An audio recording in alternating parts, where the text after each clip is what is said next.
दिखा दो। बराबर अनाज के भाव नहीं बढ़ रहे। वादा किया था कि किसानों को अनाज का दूना दूंगा, देता दूंगा, लेकिन सब झूठ के वादे धरे धराए रह गए। 5 साल में आंदोलन हुए किसानों के। 29 नवंबर को दिल्ली में पूरे देश के किसानों ने लाखों की संख्या में इस सरकार को मजबूर किया और सरकार ने झुकना पड़ा। जीरो 2000 को जीरो दिखाया, जब इलेक्शन आया शर्तें लगा दी का भाई 5 किलो मिलेगा। जो फौजी है, जो 15 साल 20 साल देश की सेवा करके आया है, उसका ऊपर भी शर्त लगा दी थी, बेटा उसका 1 किलो जमीन कोड़ी और वो है इसका भी कोड़ी। 350 आदमी धार्मिक फार्म भरा गया 2000 का चक्कर में। 50 आदमी का तो खत्म कर दिया। 2 बार देखे। अरे 6 कहलाए के था के वायदा किया था किसान को बांट दूंगा, किसान का कर्ज माफ करूंगा, किसान की फसल खरीदूंगा। और वो तो और भाई 70 साल का कानून बना हुआ था प्राकृतिक आपदाओं का। एक कलम से 8 रुपए उसके अंदर जमा थे सेंटर में। एक कलम से वो कानून हटा करके और ये कर दिया प्रधानमंत्री फसल बीमा योजना। रोज घाट बांध रखे इस बात के ऊपर। बाड़ा में मैंने 2 साल लड़ाई लड़ी। जिनका बीमा कर चुका था उसको पैसे नहीं डाले, कंपनियां लेके फूल हो गई। और ये साथी मान इन हमारा साथ दिया बाड़ा के अंदर।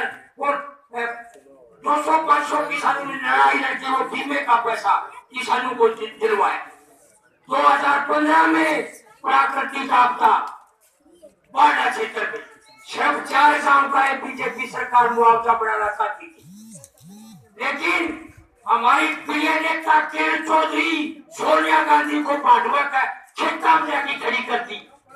और जब ये पार्लियामेंट का हाउस चला हुआ था चंडीगढ़ में, हम गए रैली लेकर के किसान बोले हमारे कंट्रो केम को खुद कृषि मंत्री धनखड़ किसानों का अग्रणी नेता और प्रदर्शन कराया करता। और मैं बोलो किसानों का ठाठ कर दूंगा। बुढ़ापा पेंशन है 2-2 महीने 3-3 महीने अनुका ना बोलता उतना सराहना चढ़ा पाओ। ऑनलाइन का फंडा अगर टाइप है लोग बुढ़ा एक बूढ़ो मैंने बोला छोड़ा वो ऑनलाइन कर है। मैं मोटा ऑनलाइन बॉडी ऑनलाइन से अरे बोले भाई पकड़े का मेरी जो बड़ी की परेशान मत मेरा खड़ी था। ऐसी परेशानी और नौजवानों का भाई देखा बिना सुपारिश बिना छठ नौकरी देती। लेकिन छोरा ने इंजीनियर की पढ़ाई कर रखी है, पीएचडी कर रखी है, वो जरूर आऊंगा। बोले नौकरी देती डी ग्रेड बिना सुपारिश नौकरी देती। 2 करोड़ रोजगार दूंगा 2 करोड़। कहाँ है वो रोजगार?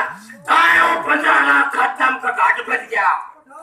15 लाख चौधरी सुरेंद्र सिंह जिंदाबाद। चौधरी सुरेंद्र सिंह जिंदाबाद। मेरे बड़े बुजुर्गों को, माताओं बहनों को, भाइयों को, बच्चों को मेरा प्रणाम। और मान सम्मान के लिए मैं अपने बड़े बुजुर्गों का विशेष धन्यवाद करती हूँ, जिन्होंने हरदम मेरे से बहुत लगाव रखा, आशीर्वाद दिया। मेरे बड़े बुजुर्ग वो लोग हैं जिन्होंने चौधरी बंसीलाल जी का समय देखा है। आप वो लोग हो जिन्होंने हरियाणा की बदलती हुई तस्वीर अपने सामने देखी। और चौधरी सुरेंद्र सिंह जी के साथ आत्मा से जुड़े हुए लोग। मुझे याद है चौधरी सुरेंद्र सिंह जी ने एक बार मुझे बताया था कितना गहरा लगाव था। और ये वाकई मेरे दिमाग में चलते रहते हैं कि कितनी गहराई तक वो जा ला चुके थे अपने वर्कर के लिए, अपने लोगों के। और उन्होंने मुझे बोला करते थे कि श्रुति, ऐसा कोई घर नहीं हमारे तमाम क्षेत्र में जहां पे कभी ना कभी चौधरी बंसीलाल को जिसने वोट नहीं। ये बाकी पार्टियां तो बहुत बाद में आई। 50 साल जब से हरियाणा प्रदेश बना, तब से ये लगाव लोगों का आत्मा से रहा है। वोट चाहे बेशक बीच में दिए हो या ना दिए, राजनीति है वो अलग बात, लेकिन एक मन का लगाव जो मैं गांव गांव में उनमें भी देखती हूँ, जिन्होंने वोट नहीं दिया लेकिन वो बहुत प्रेम से याद रखते हैं चौधरी बंसीलाल और चौधरी सुरेंद्र। तो ये जो भावना है, ये हरदम मेरे लिए एक प्रेरणा स्रोत के रूप में मार्गदर्शन करती है, क्योंकि सच्चाई और ईमानदारी जिसका मार्ग है, जिसने काम करना, वो हमेशा लोगों के प्रति एक आत्मसमर्पण एक रहता है कि किस प्रकार से काम खूब कर सके, ताकि प्रगति और विकास के रास्ते पे जैसे चौधरी बंसीलाल ने पहुंचाया था, वैसे हमारा इलाका वहां पे उस स्तर तक हम पहुंच सके। अभी कितना अच्छी तरह से कॉमरेड साहब ने भाषण दिया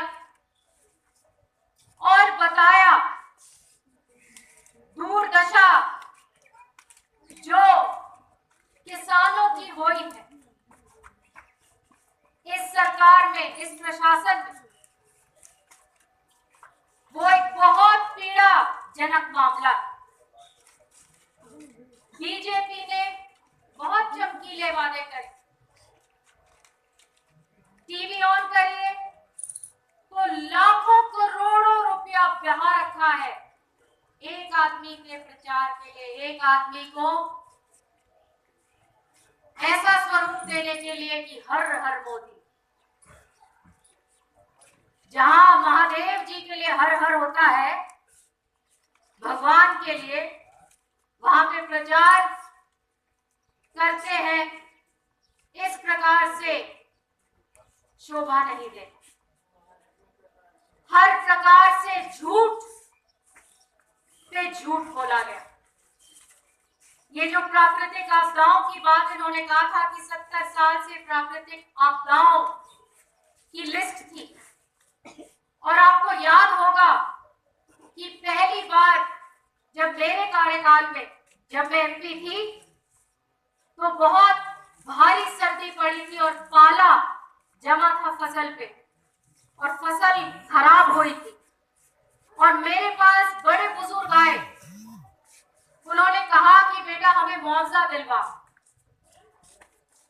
और बहुत परिश्रम करके शरद पवार जी के पास मैं भागी गई, ये बात उनके सामने रखी और तुरंत उन्होंने गिरदावरी ऑर्डर करी और पहली बार ये पाले के लिए पूरे दक्षिण हरियाणा के किसानों को मुआवजा भी मिला। और उसकी लगातार आवाज मैंने उठाई पार्लियामेंट में और पाले को प्राकृतिक आपदाओं में शामिल भी करवाया। लेकिन इस सरकार ने वो सब खत्म कर दिया। क्या किया? बीमा योजना। क्या है बीमा योजना? आपका पैसा काटेंगे और मुआवजे के रूप में आपको देंगे जब आपको जरूरत है। लेकिन हुआ क्या? आपके पैसे काटे और प्राइवेट कंपनियां आपका पैसा लेके भाग गई। आईसीआईसीआई लोम्बार्ड जैसी कितनी कंपनियां हैं जो हजारों करोड़ रुपए का घोटाला कर डाला और 90 करोड़ रुपया दादरी जिले का आईसीआईसीआई लोम्बार्ड जैसी कंपनी ने गिरफ्तार। और सरकार कितना दिखावा करती कि किसान के हितैषी